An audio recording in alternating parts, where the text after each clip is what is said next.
Hagamos una oración, hermanos, para empezar este culto vespertino a nuestro Dios. Señor, te damos muchas gracias por este día que tú nos has dado, por este culto matutino que estuvo hermoso, Señor, por todas estas almas rendidas a ti. Te pedimos por las siguientes almas que han de venir a tus pies, Señor, que nos prepares para hablarles de ti, que prepares sus mentes y sus corazones también. Señor, también te damos gracias por esta semana llena de bendiciones que nos has dado, pero también, Señor, gracias por las pruebas por las cuales nos has permitido pasar, porque tomaremos de ti lo bueno y no lo malo. Todo lo que tú nos mandes, Señor, es bien recibido porque sabemos que tú nos vas a dar las herramientas y el material para poder salir adelante tomados de tus manos, Señor. Gracias porque esta es una promesa que hemos visto cumplida innumerables veces, Señor, en la vida de nuestros hermanos aquí presentes, Señor. Te damos gracias por ello, porque sabemos que estás con nosotros. Ayúdanos, Señor, en estas pruebas que algunos de nosotros estamos pasando. Quédate con nosotros, danos esa paz que solamente tú nos puedes dar, porque al final, Señor, sabemos que tú siempre haces lo que es bueno para todos. Toma en tus manos este culto que ofrecemos a tu nombre, Señor, que llegue como ofrenda agradable hacia ti. En el nombre de Cristo te lo pedimos. Amén.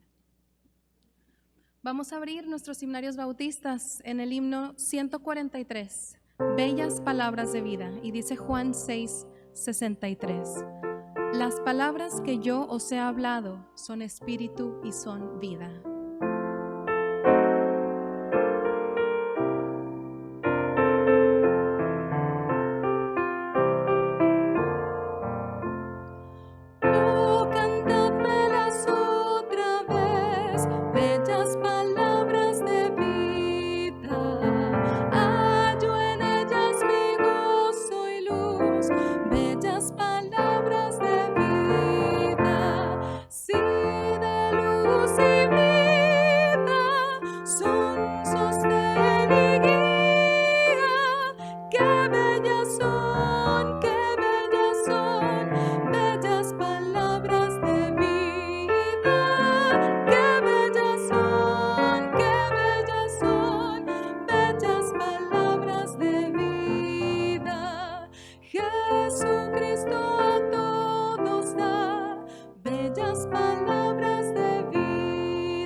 Mi alma tiene sed de Dios, del Dios vivo.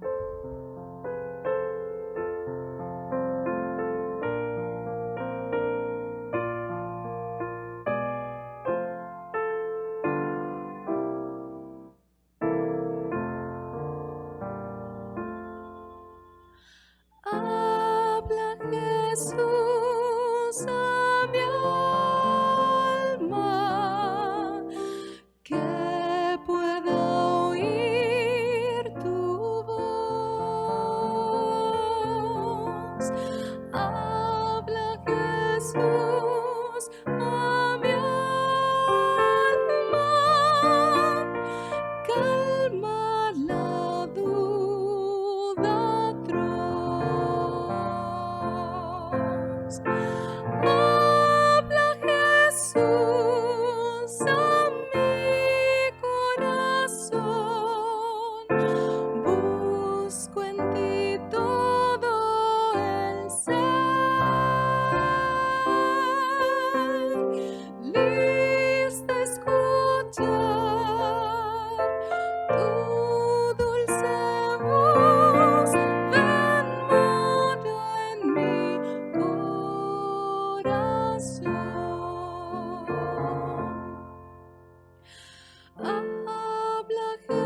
Jesús a mi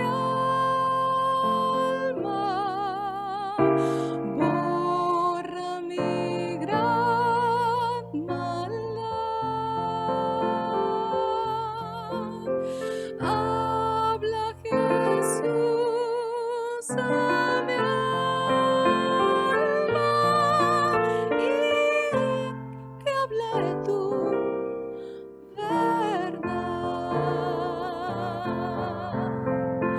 Habla Jesús a mi corazón. Busco en ti todo el ser, listo a escuchar tu dulce voz. Ven, mora en mi corazón.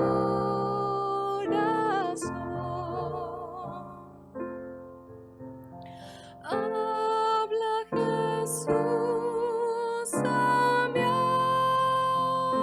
alma, es tuya nada más. Habla Jesús a mi alma y hazla más eficaz.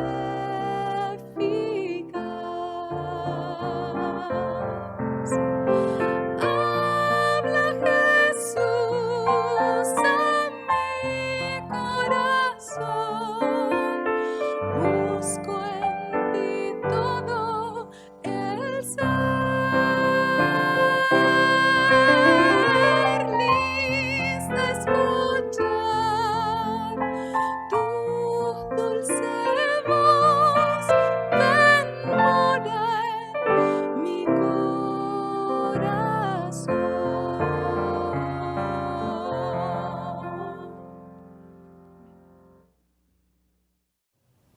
Buenas noches, hermanos. Este es el culto vespertino y tenemos un mensaje muy hermoso basado en el Evangelio según San Juan, el capítulo 7. Habla de aquel tiempo cuando el Señor Jesús estaba en la mitad de su ministerio, cuando viajaba con alguna frecuencia, no mucha, de Galilea, donde ejerció la mayor parte de su ministerio, a Judea en el sur, a Jerusalén. Allí lo visitó algunas veces, pero no estaba mucho tiempo, porque Jerusalén era peligroso, no por asaltantes o algo así, sino porque los maestros de la ley, las autoridades, los fariseos, el Sanedrín, no toleraban su doctrina, y menos sus milagros, ni su persona, y rápidamente se encendían en celo queriendo detenerlo, ya sea encarcelarlo o matarle, porque desde un principio pensaron en hacerlo. Y lo hacían no solo por celos naturales de un religioso que pierde poder en comparación con el Señor Jesús, sino también por la ignorancia, porque no sabían que el Señor Jesús era el Hijo de Dios, que era el Mesías prometido. No lo sabían, no lo pudieron reconocer.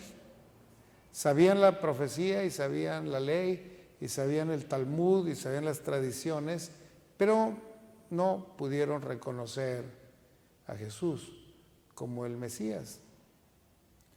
Juan, que es uno de los evangelistas más profundos, escribió casi 90 años después, muy tarde, cuando estaba muy anciano. Pero una de las palabras claves del Evangelio de Juan es la verdad. Yo soy el camino, la verdad y la vida, lleno de gracia y de verdad, porque todas esas expresiones hacen ver que Juan entendía que la única verdad absoluta es la persona de Cristo Jesús. Mientras que otros maestros pues eran falsos, eran humanos, estaban debilitados por su propia humanidad. Y también Juan es el que hace ver que después de que el Señor Jesús se fue y que al final de los tiempos vendrían falsos maestros, falsos profetas y falsos cristos. Así que es muy importante que él ve en la persona de Jesús al verdadero, al único verdadero. Los testigos de Jehová le llaman la verdad, pero la verdad no le llaman a Jesucristo, le llaman a su organización. Y cuando dice es que conocí la verdad, es decir, conocí el movimiento de los testigos de Jehová. Y no el movimiento ni la gente, no los testigos que andan en la calle, sino la cúpula que decide qué doctrinas enseñar. Para ellos esa es la verdad y obviamente estaban tan perdidos como los fariseos mismos, que pregonando sus verdades engañaban al pueblo. Así que el apóstol Juan observa la verdad en Jesús, y muy particularmente en este capítulo 7 que les invito a leer. Vamos a leer solamente los versículos 10 al 24, que dice así: pero después que sus hermanos habían subido a Jerusalén, entonces él también subió a la fiesta, no abiertamente, sino como en secreto. Y le buscaban los judíos en la fiesta y decían: ¿dónde está aquel? Y había un gran murmullo acerca de él entre la multitud, porque unos decían, es bueno, pero otros decían, no, sino que engaña al pueblo. Pero nadie hablaba de él abiertamente por miedo a los judíos. Mediada ya la fiesta, o sea, a mitades de la fiesta, subió Jesús al templo y se puso a enseñar. Los judíos asombrados decían, ¿cómo entiende de letras sin haber estudiado? Y Jesús le respondió, mi doctrina no es mía, sino del que me ha enviado. Si alguno quiere cumplir su voluntad, verá si mi doctrina es de Dios o hablo yo por mi cuenta. El que habla por su cuenta busca su propia gloria, pero el que busca la gloria del que lo ha enviado, ese es veraz y no hay impostura en él. ¿No es Moisés el que os dio la ley y ninguno de vosotros puede cumplirla? ¿Por qué queréis matarme? Respondió la gente, tienes un demonio, ¿quién quiere matarte? Jesús le respondió, una sola obra he hecho y todos os extrañáis. Moisés os dio la circuncisión, no que provenga de Moisés, sino de los patriarcas, y vosotros circuncidáis a uno en sábado. Si se circuncida a un hombre en sábado, para no quebrantar la ley de Moisés, ¿se irritan ustedes contra mí porque he devuelto la salud plena a un hombre en sábado? No juzguen según la apariencia, juzguen con juicio justo. El Señor se encuentra en la mitad de su ministerio, 3 años y medio. El Señor Jesús estuvo ministrando entre nosotros después de su bautismo y hasta su ascensión. 3 años y medio. Él ejerció primero allá en Galilea, en Capernaum, en esos lugares cercanos a Capernaum, Betsaida, Caná de Galilea, Nazaret, esos pueblos. Y anduvo de aldea a aldea, de pueblo, llevando doquier las buenas nuevas del reino de Dios. Así es como lo describe la palabra. Pero cada vez que había una fiesta importante, como la fiesta de la Pascua, que celebra más o menos en marzo o abril, o la fiesta de los tabernáculos, que se celebraba allá por septiembre, octubre, más o menos cada 6 meses, el Señor Jesús visitaba Jerusalén. En el último año de su ministerio, Jesús fue a Jerusalén para cumplir la misión y fue a entregarse para morir. Pero en los primeros 3 años el Señor no deseaba todavía morir porque aún no había terminado su ministerio. Todavía tenía que enseñar muchas cosas, todavía tenía que hacer muchas cosas, alcanzar a mucha gente, entrenar bien a sus discípulos, enviarlos a predicar, equiparlos. Todas esas cosas tenía que hacer el Señor. Y ya cuando hubo terminado esa obra, fue para ser crucificado en Jerusalén. Pero mientras tanto él permanecía al norte, en Galilea, donde la gente lo seguía por multitudes, donde todos ponían atención y casi no había fariseos ni esa gente que lo estuviera persiguiendo, así que él trabajaba con más libertad en Galilea y solo venía de cuando en vez a Judea. Sin embargo, durante todo su ministerio el Señor Jesús tuvo opositores. Opositores que pensaban que no era verdad, que no era el verdadero, que no era el Mesías, que no era el Cristo. Hubo opositores siempre, ¿no? Por supuesto, los más terribles eran los líderes religiosos, porque tenían poder y porque tenían orgullo y porque eran violentos. En cambio, la gente podía no creer y ya, se iban y listo. Y sin embargo, los líderes lo perseguían. Hubo 3 tipos de opositores principalmente en la vida del Señor Jesús, en el ministerio del Señor Jesús. Los primeros podríamos decir que eran sus hermanos. ¿Se acuerdan que el Señor Jesús tuvo otros hermanos? Tuvo al menos 2 hermanas y al menos 4 hermanos: Jacobo, José, Judas y Simón. Pero ellos no comprendían el ministerio de Jesús, lo ponían en duda. No creían en él, dice la Escritura. No creían. Decía, oye, pues si tantas cosas sabes hacer, ¿por qué no te vas a Jerusalén y les muestras a todos el poder que tienes? Ve, ándale, si eres tan bueno. Pero porque todavía no creían en él. Eran sus hermanos. Y es sorprendente que los hermanos que habían convivido con él durante 30 años o menos, porque eran hermanos más chicos, no pudieran, habiendo visto la conducta intachable, la sabiduría del Señor, la obediencia, la gracia y el poder que tenía, que no hayan creído en él en ese momento. Sin embargo, cuando el Señor terminó su ministerio, cuando fue crucificado, cuando resucitó y cuando ascendió al cielo, dice las Escrituras que en aquel aposento alto donde se reunía la primera congregación, ahí estaba María y ahí estaban sus hermanos del Señor Jesús.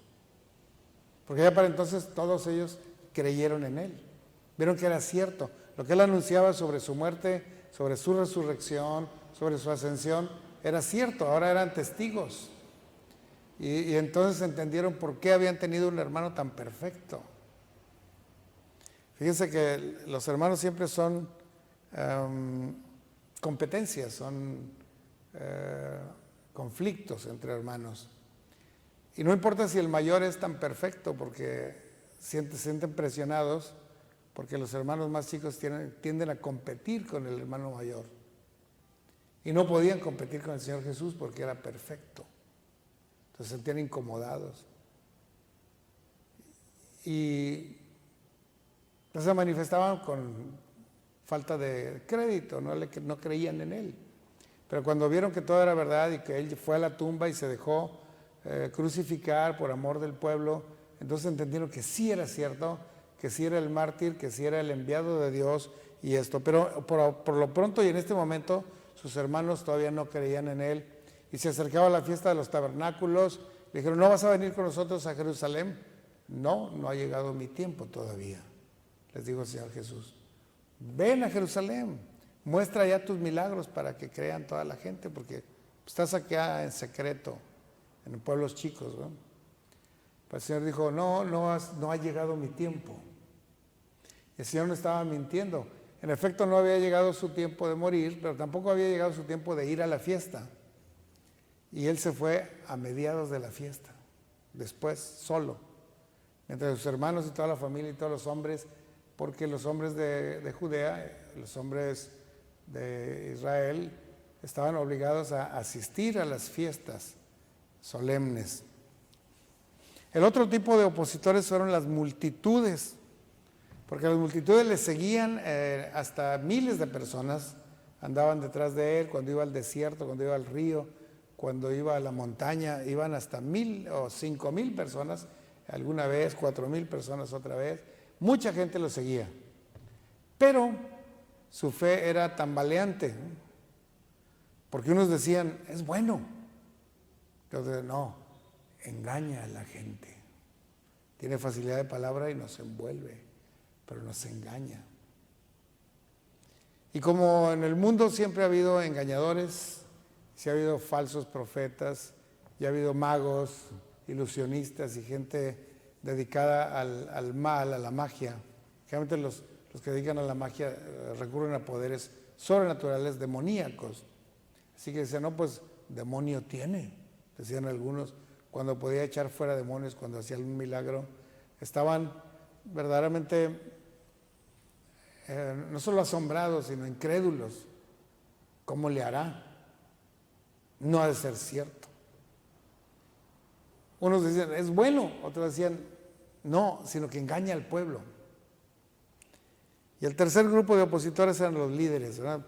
Los hermanos, la multitud y los religiosos que estaban en franca oposición, que sentían amenazada su popularidad, que sentían amenazada su autoridad, que sentían celos y envidia, porque ellos no tenían el conocimiento, no tenían la autoridad, no tenían el poder, no tenían la gracia, no tenían la verdad, y de repente llegó el Señor Jesús, que no estudió con ellos en la escuela rabínica, y ándale, que sabía mucho más.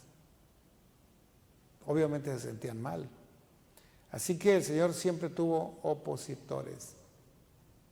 Hoy sabemos que el Señor Jesús es el verdadero, y que todo hombre es mentiroso, pero Él es el verdadero. Sin embargo, la aplicación que hoy podríamos ver para este sermón es que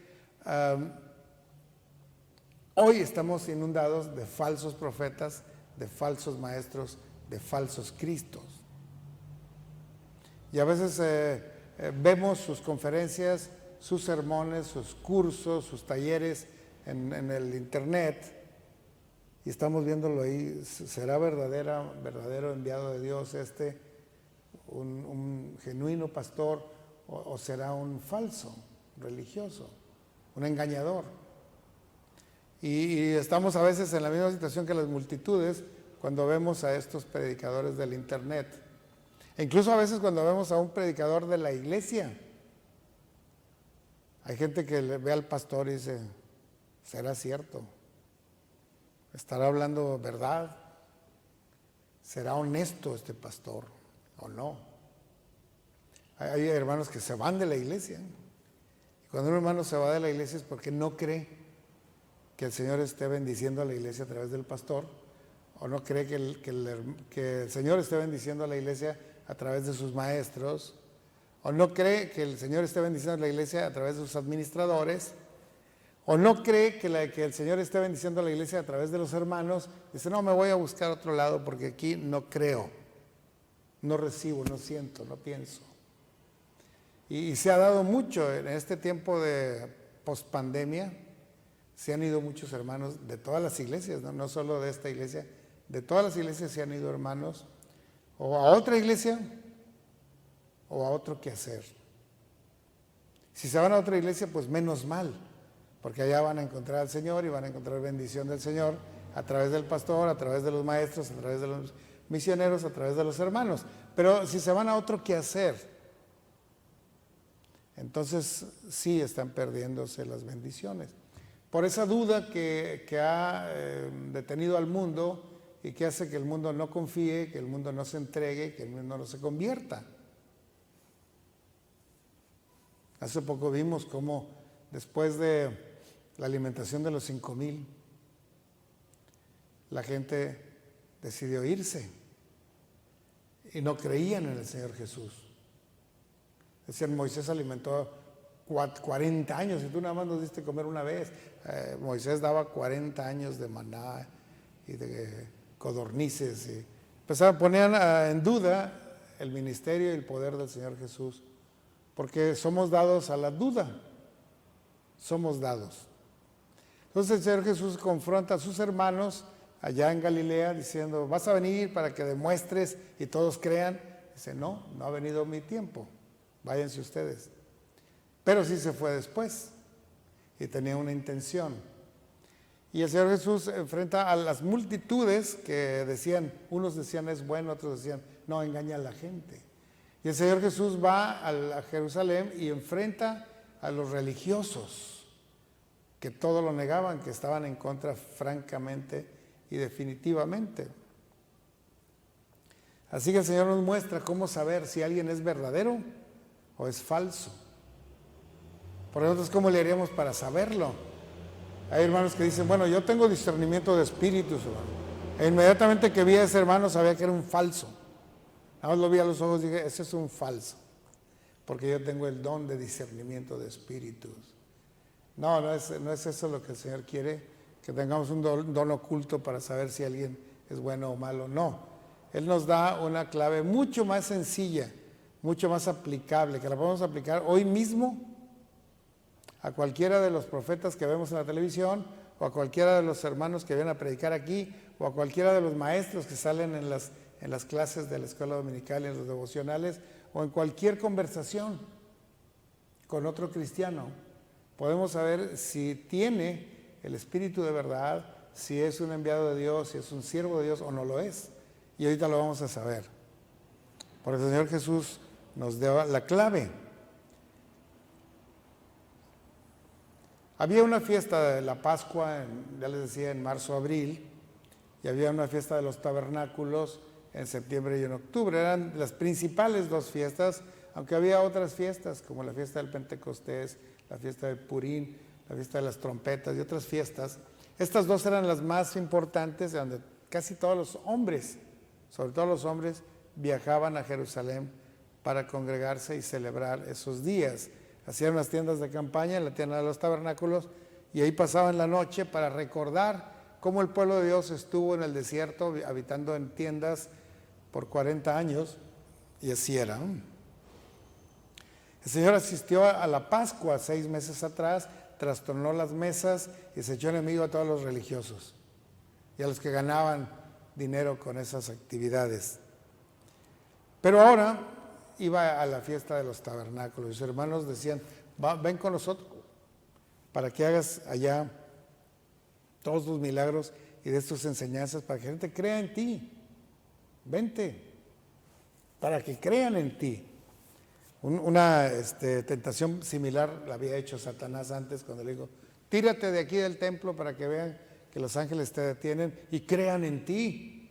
¿Verdad? Siempre ha habido ese tipo de tentaciones, pero el Señor le dijo, no es mi tiempo aún, váyanse ustedes. Y el Señor vino a la fiesta, pero no al principio, sino a mediados de la fiesta. Y estaba en el aire la pregunta, ¿dónde estará aquel? Decían. Tanto la gente del pueblo como los religiosos, oye, ahora no ha venido ese Jesús de Nazaret. ¿Dónde estará? Por diferentes razones lo buscaban, ¿no? Los religiosos, pues para atacarlo y para ver si lo detenían y a ver si paraban ese problema. Y la gente porque quería escuchar, quería ver, quería ser sanada, quería comer, otras bendiciones.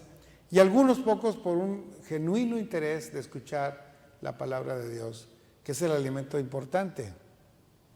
Más que los milagros, más que los peces y panes, la palabra de Dios es lo que realmente nos nutre, lo que nos da vida, lo que nos transforma, lo que nos hace hijos de Dios. Pero unos pocos buscaban al Señor Jesús para recibir palabras de vida. La mayoría buscaba milagros, cosas materiales, alimentos.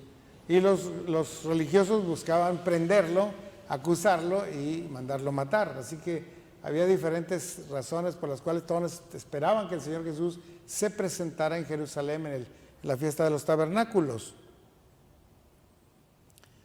Ahora, ¿será bueno o será un engañador? Decía la gente. Casi todos se preguntaban eso. Nicodemo se preguntó eso y fue a buscar al Señor de noche. Y otros venían a preguntarle, maestro, bueno, ¿qué es necesario hacer? Porque sí tenían interés. Querían saber si el Señor Jesús venía realmente de Dios o no. Había evidencias, por supuesto, las evidencias a favor de la divinidad del Señor Jesús eran aplastantes, pero también había evidencias en contra. Y las principales evidencias en contra es que el Señor era pobre. ¿Cómo podría el Hijo de Dios, el Rey de los judíos, el Mesías prometido, ser pobre? Pues no, los religiosos no creían.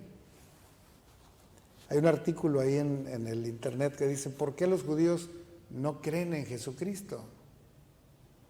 Porque ellos esperaban a un caudillo, un poderoso, un invencible, un guerrero, un político de muy gran influencia que llegaría y controlaría el mundo fácilmente, ¿no?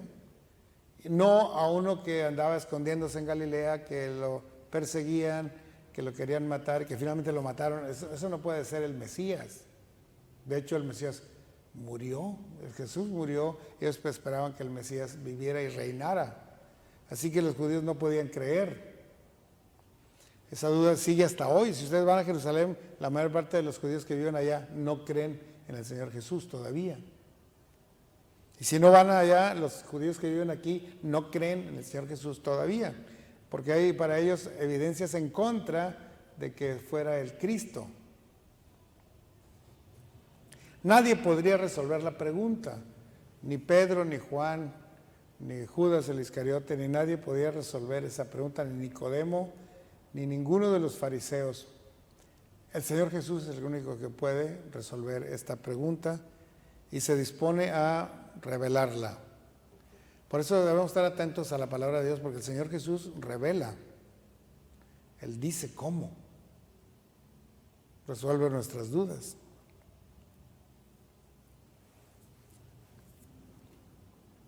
Los cuestionamientos que había, que se encuentran en este pasaje y que los leemos, se los voy a repetir, son cuestionamientos muy puntuales.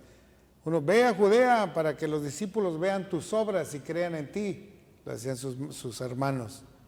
Manifiéstate en público, decía otro de sus hermanos. Y la gente del pueblo en Jerusalén dice, ¿dónde estará aquel? No decían, ¿dónde estará el Rey? ¿Dónde estará el Mesías? ¿Dónde estará el Señor Jesús? ¿Dónde estará Jesucristo? ¿Dónde estará nuestro Salvador? ¿Nuestro Señor dónde estará? No. O sea, ¿dónde estará aquel? Es una forma de dudar de la personalidad de Jesús. Unos decían, es bueno, otros decían, no, engaña a la gente. Y los grandes, los conocedores, los maestros de la ley, los escribas, los fariseos, los saduceos, los herodianos, gente capaz, decía, ¿cómo entiende de letras sin haber estudiado? ¿Cómo sabe tanto si no estudió con nosotros? Todas esas dudas y cuestionamientos se hacían las gentes.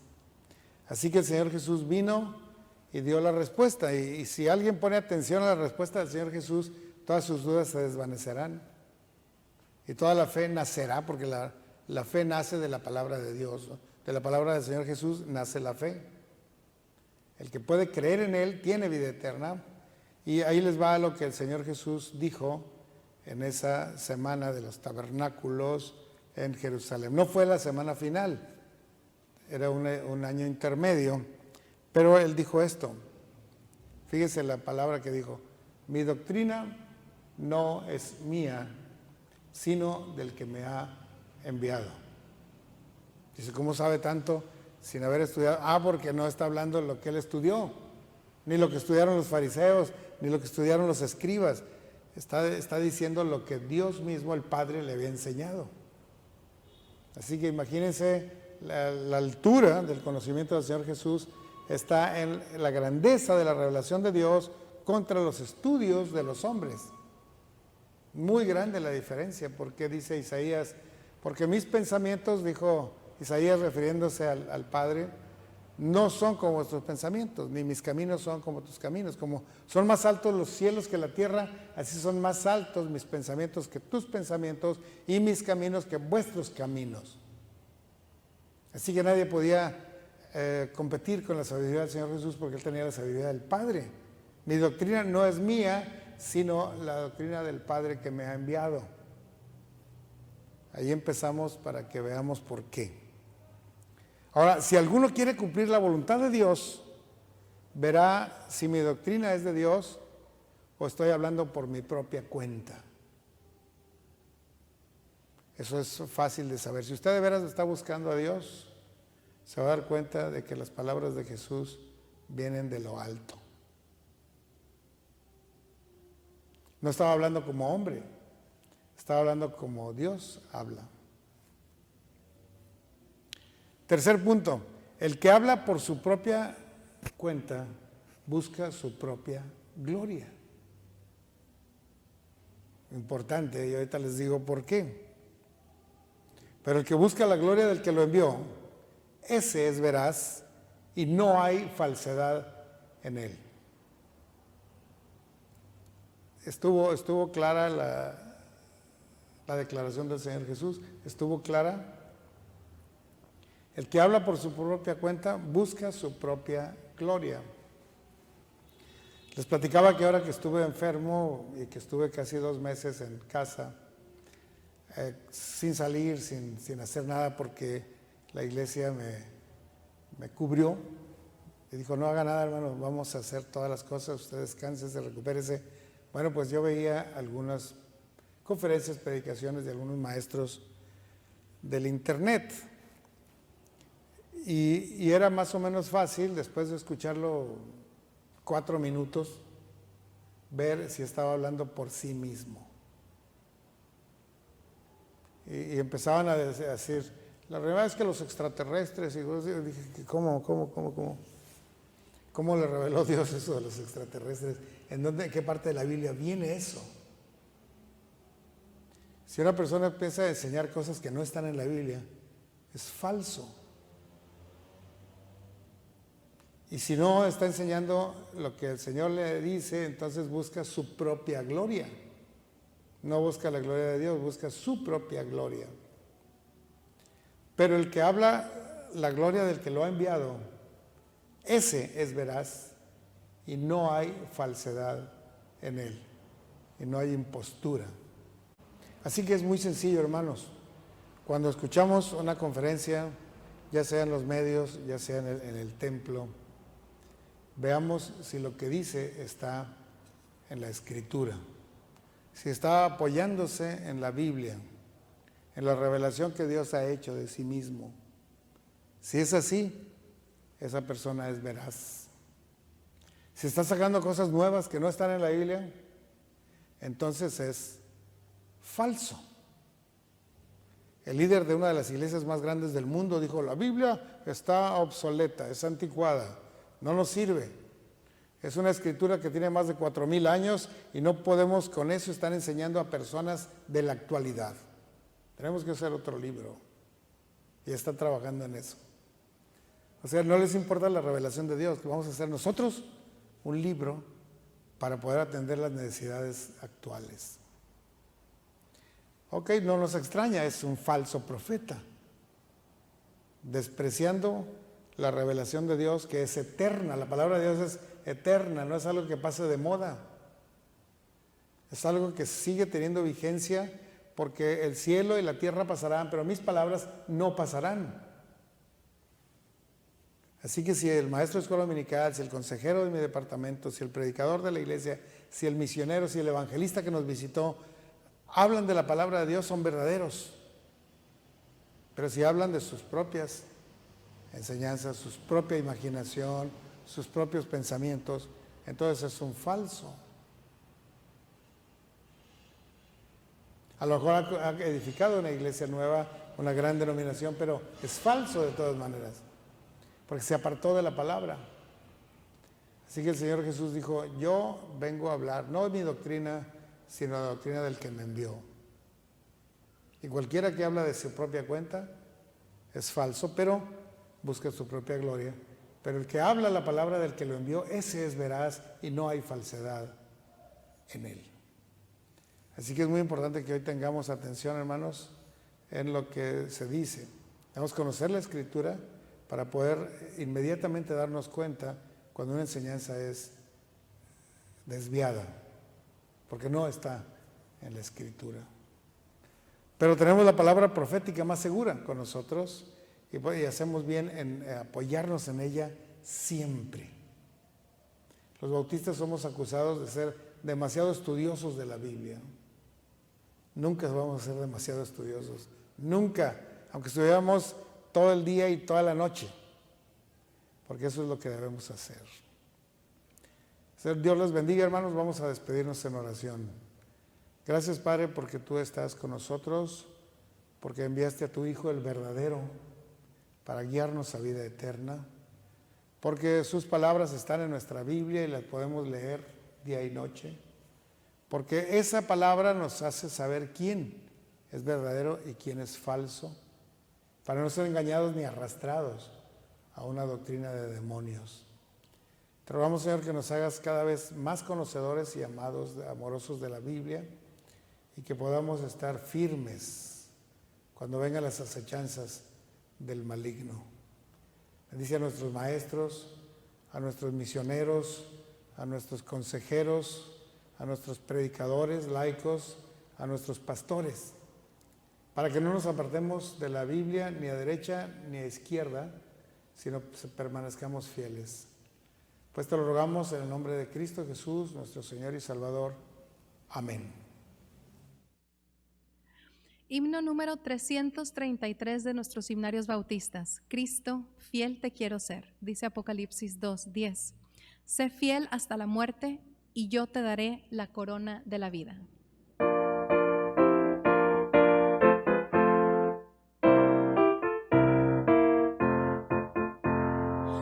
Cristo, fiel te quiero ser. Dame el poder, dame el poder. Yo contigo quiero andar sin vacilar, sin vacilar. En tus pasos quiero seguir, cerca de ti, cerca de ti. Y si encuentro pruebas aquí, dame confianza en ti. Con Jesús yo